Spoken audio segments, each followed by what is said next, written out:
Salut mec, ce matin, décartonnage du Team Magic E5 HX, non pas le RTR, ça c'est un peu dommage chez Team Magic, mais on comprend évidemment pour tes questions d'économie, tu as une boîte pour tous les modèles, et ensuite il y a quelque part éventuellement un petit sticker ou une référence qui change pour te dire quel est le modèle qui est réellement dans la boîte, parce que là c'est affiché que c'est le RTR, alors que j'ai pris ici le ARTR, c'est-à-dire le châssis prémonté, mais qui a toutes les options possibles qui sont livrées sur cette petite bestiole.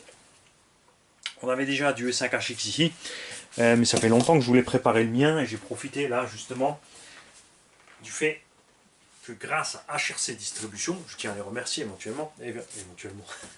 évidemment, je veux les remercier, parce que grâce à eux ici on a 5 ou 6 véhicules Team Magic ici. HRC Distribution, c'est un importateur qui est basé donc en Allemagne, qui a aussi un petit bureau en France et en Suisse. Enfin, il est basé en Suisse et il a un bureau en Allemagne, mais il s'occupe aussi de la France, qui apporte depuis longtemps Team Magic.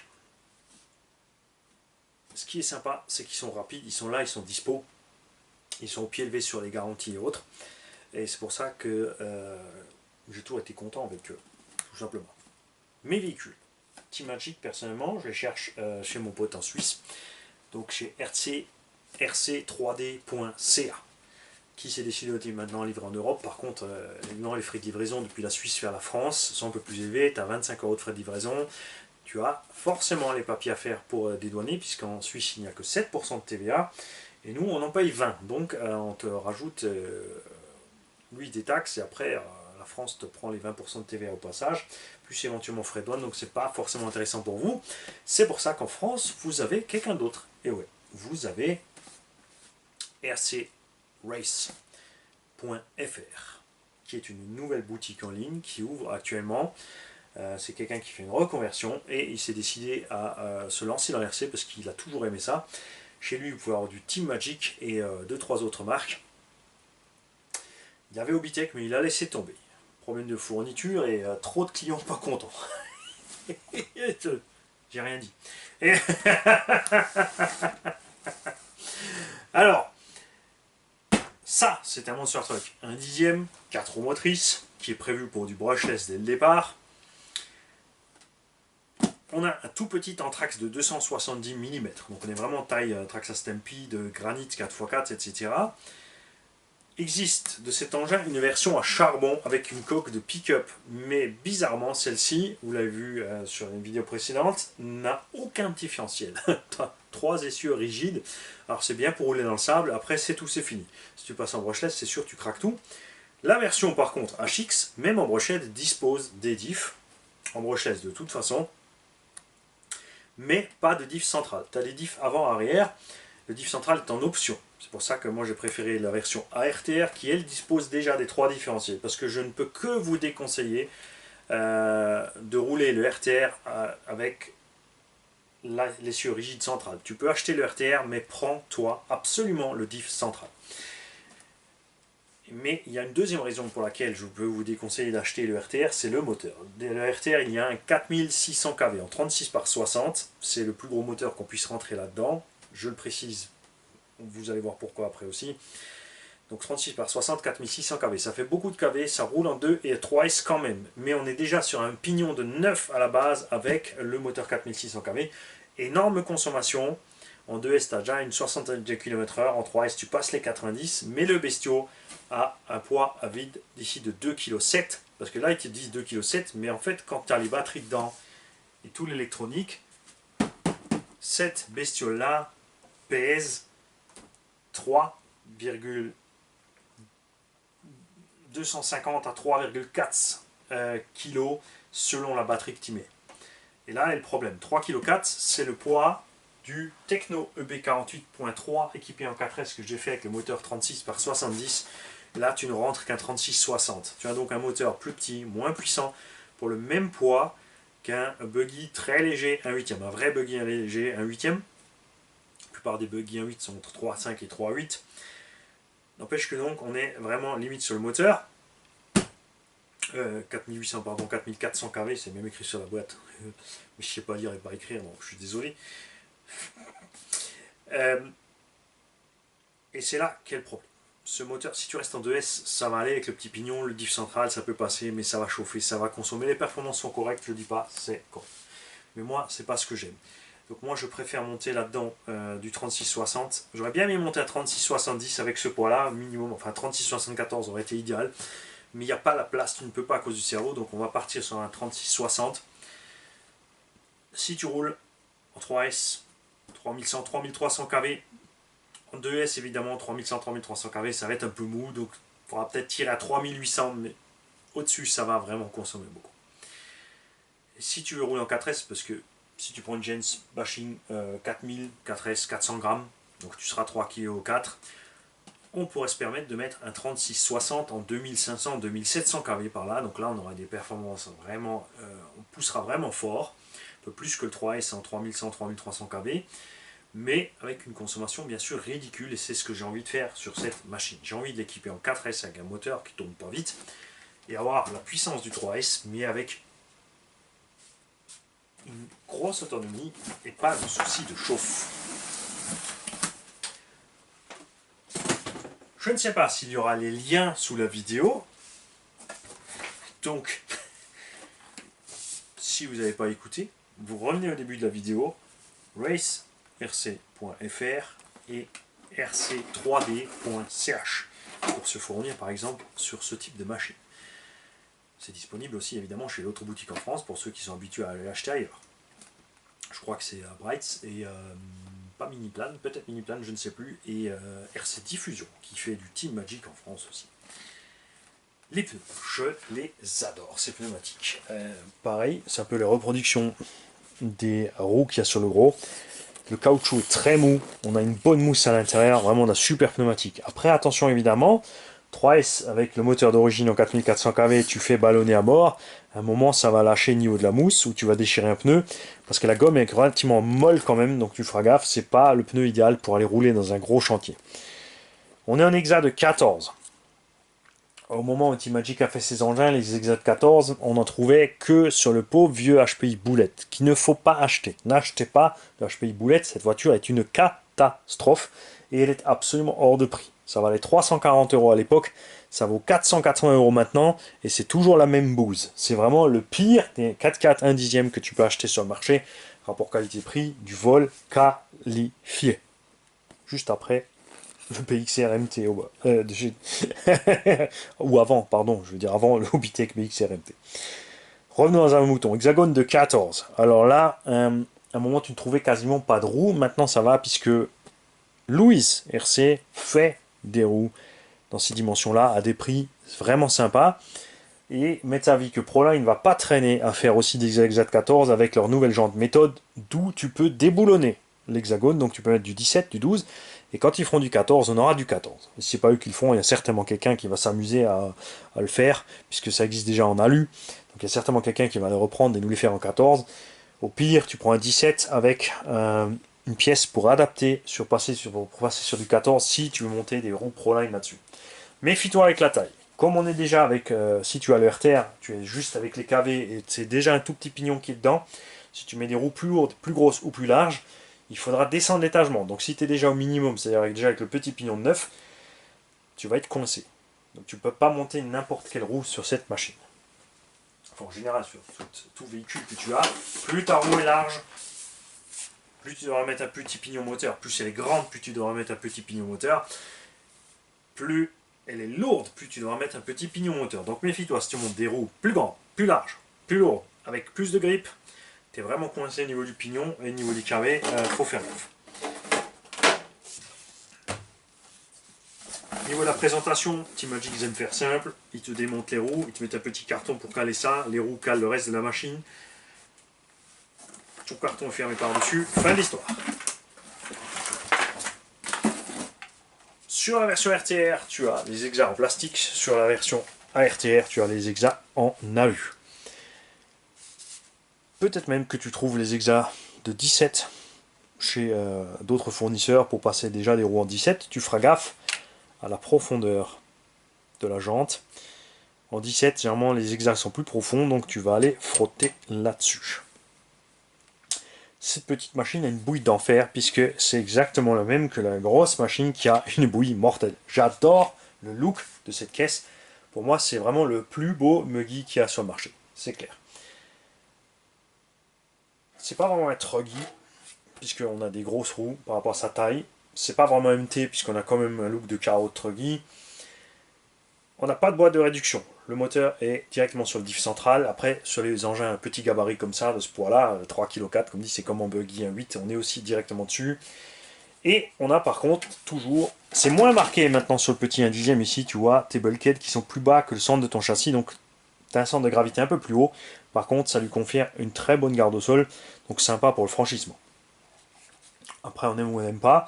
C'est sûr, si tu cherches une machine qui est vraiment super efficace sur la tenue de route, ras du sol, machin, tu vas te diriger plus vraiment sur un truggy, genre le Obaou Hyper 10 TT, ou les X-Ray, je sais plus quoi, T, je sais pas combien, je crois, je sais plus même pas s'ils existent en 4x4, les petits truggy 1/10, si c'est encore la mode ou pas.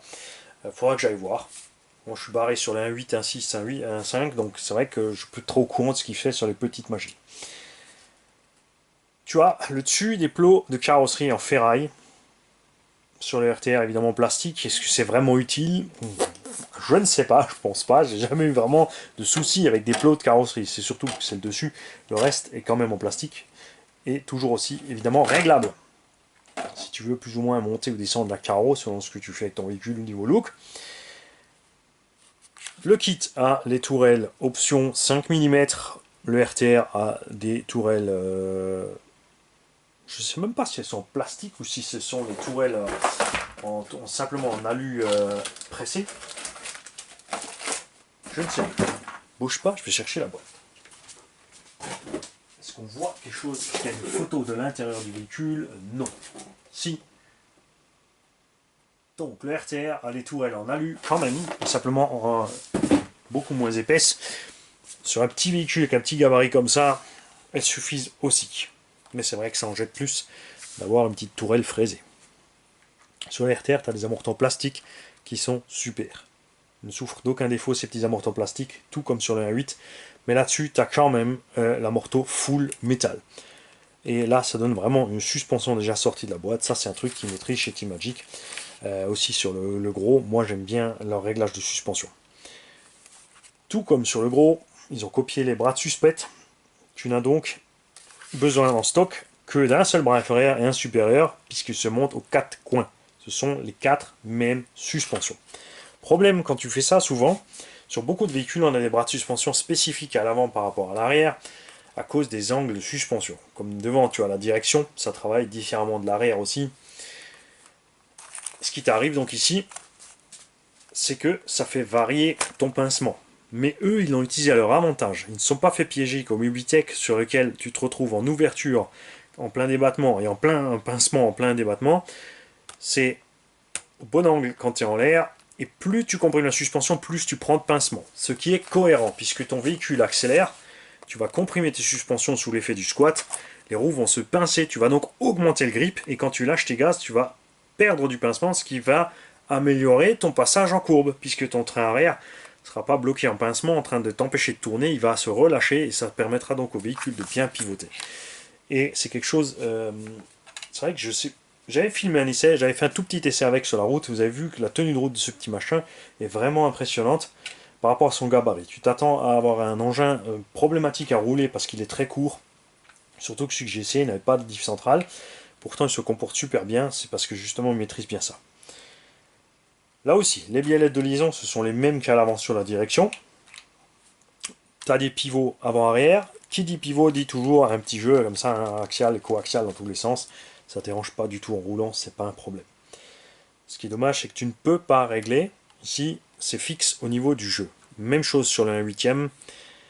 Tu as simplement juste un cavalier qui te maintient la sphère dedans. Tu n'as pas, comme sur beaucoup, une grande vis à l'intérieur ici qui te permet de régler. C'est pas non plus prévu avec des petites cales pour le régler. Tu peux le faire toi-même avec tout simplement des petites rondelles en téflon que tu trouves en magasin de bricolage si vraiment tu te retrouves avec trop de jeu au niveau de la sphère ici. Sur le 1.10, c'est pas trop le problème, c'est vrai que c'est souvent sur le 1.8 que tu as quand même plus de jeu. Sur ce 1.10, ce cavalier est correct. Il est bien costaud, fixé avec deux vis, contrairement au 1.8 qui n'a qu'une seule vis et où il arrive que ça casse, c'est pour ça qu'il existe sur le 1.8 une option alu. Là, il n'y a pas besoin. Ces petits étriers, il faudrait que je vois sur Team Magic sur le site. On va voir après dans la notice, il me semble que c'est dans la notice, si existent les options alu ou pas. Chez Team Magic, ils sont très friands d'options alu. Tu trouves les bras de suspension, les fusées, les chapes. Tu peux te faire ton véhicule quasiment entièrement en alu, à part le châssis. On va voir tout ce qu'ils ont prévu pour le E5. Le Vario se monte ici avec une clampe, ça j'aime bien. Les clampes, ça bloque bien le Vario évidemment. Si tu as un Vario trop gros, passera pas, ne pourra pas le clamper. S'il n'a pas la bonne forme, il faudra caler éventuellement. Donc après, c'est du modélisme. C'est à toi d'adapter un petit peu. Boîte radio étanche, overkill, ils ont utilisé celle du gros. Cette boîte radio est mortellement étanche, ça c'est clair. Il y a un joint tout autour, il y a un double joint torique sur l'antenne. Et tes prises sont noyées dans le silicone et sortent par en dessous. Donc tu mets ton récepteur, tu branches des petits cordons de rallonge en fait, et toi tu vas te brancher en dessous. Ce qui fait qu'il n'y a vraiment pas d'eau qui peut rentrer dans ce boîtier. C'est peut-être un peu exagéré quand même. Le fait qu'ils aient mis ce gros boîtier là aussi, le différentiel se retrouve, justement c'est là qu'on va coincer. Un peu trop en avant à mon goût, tu as le cerveau ici, était vraiment bloqué en 36 par 60. Tu peux pas mettre un moteur plus gros que 36 par 60, tu es coincé de chez coincé avec ça. Et ça, c'est un peu dommage. J'aurais vraiment bien aimé mettre un moteur plus long. Et pour faire ça, tout ce qu'il fallait, c'était d'avoir le diff posé plus loin derrière, parce qu'on a largement la place pour le reculer. Hein. Même au niveau du Vario, tu vois, on aurait pu reculer d'1 centimètre pour être avant le Vario, que ça ne dérangeait pas. Et une petite boîte radio plus compacte, c'est pas dans ce genre d'engin qu'on va brancher 36 000 options quand même. Hein. Il y a des feux arrière sur ce véhicule, rouge, et des feux avant blancs, normalement. Moi qu'ils aient mis du orange. Et en plus, t'en as 5. C'est pas qu'ils en ont mis 3 au milieu, ils en ont mis 5. Donc ça, c'est sympa niveau look. Après, comme toujours à l'utilisation, si tu fais le gorille, de temps en temps, tu as une LED qui te lâche, tu casses un câble ou autre. Le passage, par contre, des câbles est propre. Tu as un interconnecteur ici pour relier le cerveau de direction directement là-dessus. Tu as un connecteur en rab pour mettre le ventilo sur le moteur. C'est déjà prévu. Là, évidemment, tu es directement sur la boîte radio variateur. Tu as le passage des câbles aussi ici pour le moteur, pour que ce soit rangé proprement. Tu as le moteur ici, tu passes tes câbles là et directement au vario. Il y a un petit piège selon les combos que tu prends. Tu n'auras pas le câblage nécessaire pour passer du moteur au vario, donc faut se méfier. Il faudra éventuellement jouer un petit peu. Tu as une option ici pour mettre un petit filtre à l'intérieur. Le filtre est exagéré. La grille suffit largement. Déjà que c'est une double grille. Tu as une grille en dessous, plus une grille à lever au-dessus. Ça déjà suffit déjà. Et en plus, est-ce que ton cache-poussière va réellement servir? J'ai un doute, puisque tu as des rainures de refroidissement dans les plaquettes alu qui sont sur le ventilateur, sous le ventilateur. Donc en fait, ton vario a un refroidisseur et tes graviers vont passer de côté. En fait, dans le refroidisseur, c'est quand tu te retournes que tes graviers, eh ben, ils vont taper ta pale de ventilo est bloquée. Donc je pense pas que la mousse sert vraiment à grand chose là-dessus. Sous le dessous, tu as aussi sur cet engin-là 2 plaques en option qui ne sont pas sur les RTR, qui sont en acier trempé pour protéger les bulkheads. Est-ce que c'est vraiment utile? Oui et non. On a quand même un patin qui fait le bulkhead avant avec le pare-choc. Donc à force de l'endommager, s'il est bouffé, tu le changes. Ça te fait perdre un peu de garde au sol. C'est de l'acier, donc si tu prends des gros chocs, ça va être bosselé, ça va se défoncer quand même. Et les chocs vont se être transmis ici sur les vis. Sur les 1/8, ça m'est arrivé d'arracher les vis à cause de ça. Sur le 1/10, c'est vrai qu'il est quand même plus léger, on n'aura pas trop de problèmes. Normalement. Le cerveau se monte par en haut ici. Tu as une petite trappe en dessous pour accéder, pour monter ta biellette de liaison qui n'est pas réglable. Si, elle est réglable, j'ai rien dit. Mais pas à pas inversé. Tu peux régler ici, donc même si tu n'as pas de subtrim sur ta radio, tu dois pouvoir t'en tirer. Ouais, je confirme, ça se règle, c'est ça. Biellette à pas inversé évidemment aux 4 coins pour régler le reste. Pour régler ça, je vais pas dire de nom exprès, là. Pour régler ça, tu règles ici. Tu serres ou tu desserres ici la rotule qui est à l'intérieur, soit celle du bas, soit celle du haut, pour régler. Tu fais attention sur tes réglages de ne pas faire un réglage qui fait en sorte que ton axe de cardan puisse sortir de son logement. Ici, on est en butée à fond, l'axe de cardan ne tape pas la noix. Donc Apsima, si vous voulez l'exemple à suivre, c'est ici, au Bitec aussi. Quand tu es en débattement à fond en bas, on ne touche pas non plus. L'axe de cardan ne tape pas au fond de la fente de la noix, ni quand il est en plein débattement, ni quand il est en pleine compression. Ça, c'est bon. Cet engin, malgré que ce soit un MT, a des vis de réglage de butée de suspension. Tu as ici un BTR dans le triangle, accessible par en haut, qui te permettra donc de buter et de régler ta garde au sol. Si tu le serres, tu vas bloquer ta suspension ici, ton véhicule va être plus bas. Genre si tu veux mettre 4 Louis pistes, tu règles tes butées de suspension là et tu es parti sur ta piste tranquille avec ton garde au sol plus basse. Est-ce qu'on peut monter plus que ce qu'il a là? C'est la question. Il faudra que je check, est-ce qu'on est en butée de suspension, c'est-à-dire est-ce que l'amorto ici est tiré et on ne peut pas descendre plus loin, ou est-ce qu'effectivement on bute sur la cale de train ici. Cette butée de triangle, c'est ce qui manque au Erevo 2 pour ne pas arracher ces biellettes de train. C'est ce qui manque au BXR MT pour les mêmes raisons. Donc là on est content, on a quand même tout dessus. Liaison châssis bulkhead se fait ici par en dessous. Ce que j'aime pas, c'est ça.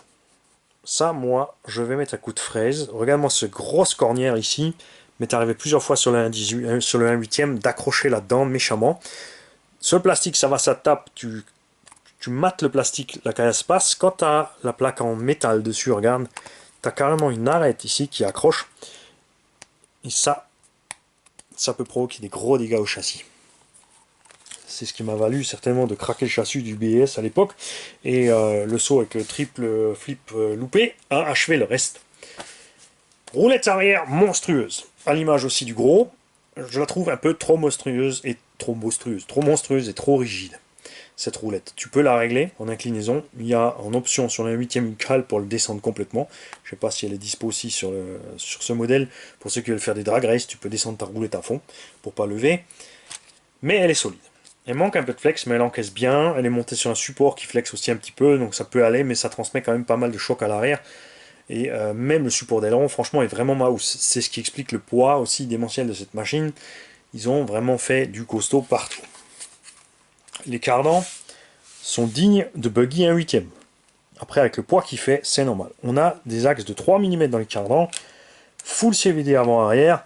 Les premiers modèles avaient des soucis, néanmoins. Ici de fusée qui claquait au niveau de l'axe. Ce problème a été réglé sur les modèles suivants, puisqu'ils s'en sont aperçus rapidement au début. Tout le monde a joué le jeu, tout le monde a mailé, donc ils ont réagi vite, et ça aussi c'est quelque chose que j'apprécie chez Team Magic. Donc pour l'instant je ne vais pas encore l'équiper, je ne sais pas non plus encore de quelle couleur je vais faire la peinturlure, puisque moi j'avais vraiment envie de passer un 36-70 là-dedans, mais ça ne rentre définitivement pas. Ben ouais, j'avais déjà ouvert la boîte pour voir, parce que j'ai un 36-70 ici. Alors je peux rentrer le moteur, mais après je peux plus mettre le cerveau. C'est malin ça. Si t'as pas de cerveau, pas tourner grand chose. Sûrement si t'as pas de cerveau aussi, tu peux finir par faire une chaîne YouTube avec 17 500 abonnés. Se dire que le niveau est pas haut. Chez Team Magic aussi, on te préconise tout de suite, si tu roules dans l'eau, de boucher tes trous de jantes. Et ça, ils le font depuis le début sur le grand frère. La radio qui est livrée dans le RTR est super. J'ai le tuto dessus de réglage. J'adore cette radio. Simplissime, efficace, super portée, précise, bridable sur les gaz et la direction. Que demander de plus? Et bien tout simplement rien. À l'intérieur, tu as une vraie notice avec de beaux éclatés de diff, de l'arbre central, donc ça c'est pour le RTR. Toi tu as 3 diffs, tu as simplement au centre, donc ce montage là, mais au lieu d'avoir cette couronne, tu as cette couronne là dessus tout simplement, clairement.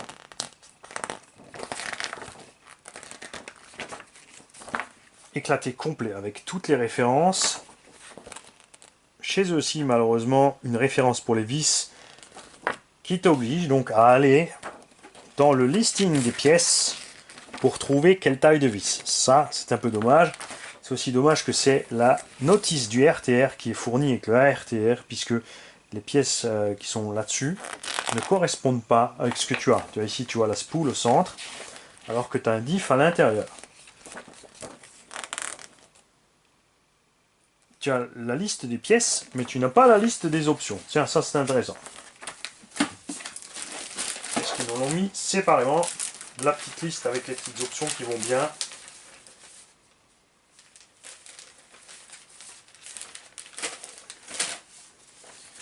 Tu as les sacs qui sont très beaux en vert. Ce sont les mêmes sacs que vend Robitronic en rouge. Tout simplement. Et là, effectivement, voilà, tu as la petite feuille avec les options. Donc ça, tu as déjà installé si tu prends la version kit. Tu as un autre système de fixation de batterie que tu peux avoir, avec une fixation rapide par-dessus. Gaffe par contre, donc à la longueur totale de la batterie, ça va être limité. Étalement de pignon, tu as les cales de train quand même, tu vois. Celles dont je t'avais parlé en plastique, tu peux les avoir en alu, en noir ou en gris. D'ailleurs aussi les hexagones, c'est noir ou gris. Tu as, oh la vache, ils ont fait la platine centrale en alu, noir ou gris. Bon, celle-là, elle doit coûter, ça va coûter une roubignole cette histoire. Tu as des hexagones de 12, si tu veux utiliser des jantes de 12. Tu as les 14. Ah, les 17, et ben voilà, c'est fait. Regarde, j'en parlais, ils l'ont fait. Tu as des hexas de 17 en noir ou en argent, de 14 en noir ou en argent, et en 12 en noir ou en argent. Que vouloir de plus? Tu as les portes-fusées donc en noir ou en argent, en alu. Tu as les pignons renforcés machinés 4311. Là, comme on n'a pas de notice spécifique à celui-là, il va falloir que j'aille, ou que vous alliez vite, et pour nous le dire dans les commentaires, très chers amis, merci de me partager ça dans les commentaires, de me dire si la version ARTR Full Option a cette option dessus. Donc 510-102S. Il faut aller sur le site de Team Magic pour aller voir. On a la couronne principale de diff CNC, donc allégée. Celle-là, je sais qu'elle n'est pas là-dessus, c'est la normale. Le kit de bar stab. Je vais pas parler des bar stab. Il n'y a pas de bar stab. Il y a un kit de bar stab en option.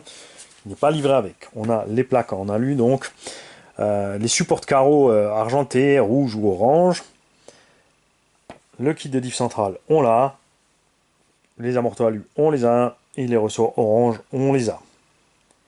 Existe par contre, attention, H c'est pour hard, S c'est pour soft. Donc un petit repère blanc ou un petit repère noir. Et nous allons voir lesquels nous avons là-dessus. Là-dessus, on n'a aucun repère. Ça veut dire qu'on a une gamme de 3 ressorts. C'est livré, on va appeler ça les médiums. Tu as des plus mous ou des plus durs en option. Tu as les tourelles CNC, donc celle-là là-dessus, mais existe en option noire. Regarde, les triangles supérieurs en noir ou en argent, et les triangles inférieurs en noir ou en argent, et même la housse, qui a d'ailleurs le petit trou ici pour l'interrupteur, dont j'ai oublié de vous parler. Il y a quelque chose là-dessus dont je ne suis pas fan, et que je ne ferai pas, c'est qu'ils ont prévu la fixation de l'interrupteur on-off ici, mais là, il prend tout dans la tronche, et si tu prends le choc latéral, tu l'atomises aussi. Donc moi, je vais le monter à l'intérieur, ce truc-là, c'est certain. J'aimerais de votre part, les mecs, des exemples de couleurs, parce que là, je vois pas trop. J'ai dernièrement envoyé tout un carton de carrosserie à BBR, qui est en train de me les peindre, et je crois, mon cher BBR, que tu vas recevoir une deuxième palette de carrosserie. Parce que, bon, j'aime bien en faire moi-même, mais d'un autre côté, là, il m'a envoyé les photos de ce qu'il a fait. Et je me demande pourquoi je vais encore peindre. Je sens que je vais lui envoyer tout ça. Ce qui est dommage, par contre, attention, les stickers fournis avec sont d'office vert. Donc si tu voulais faire une déco en utilisant le parti sticker d'origine avec le logo de Team Magic, tu peux pas mettre n'importe quelle couleur parce que tout n'ira pas avec. Là, évidemment, on pourrait faire les couleurs Kawasaki, ça irait très bien avec le vert. Mais voilà. Et là, voilà ce que je te disais, c'est sur le carton. Version AR, tu as la version verte, la version bleue, la version orange en HX. La version non HX, c'est-à-dire avec la cabine de pick-up, a une boîte à part de toute évidence, sauf s'ils ont balancé du sticker par-dessus. Ça, c'est des choses qu'ils aiment bien faire sur Team Magic. Et dans l'RTR, tu as donc un 4400 kV en 36 par 60 avec un variateur Obi-Wing bridé à 80 ampères. Moi là-dessus, je vais y balancer un 120 ampères en 4S. Et comme dit, j'ai bien envie de mettre un moteur uniquement de 2500 kV parce que en 3S et en 4S, il y aura peut-être 100 grammes de différence. Sur une machine qui fait déjà 3 kg, donc 3,4 kg, ça sera avec la 4S. Alors on sera 3,3 kg en 3S. Autant mettre la 4S. Et je le répète, c'est pas pour rouler comme une furie. Quoi? Comment ça, je suis pas crédible? Non mais hello, t'es... Oh! Allez, zou! Dégage! Bonne journée!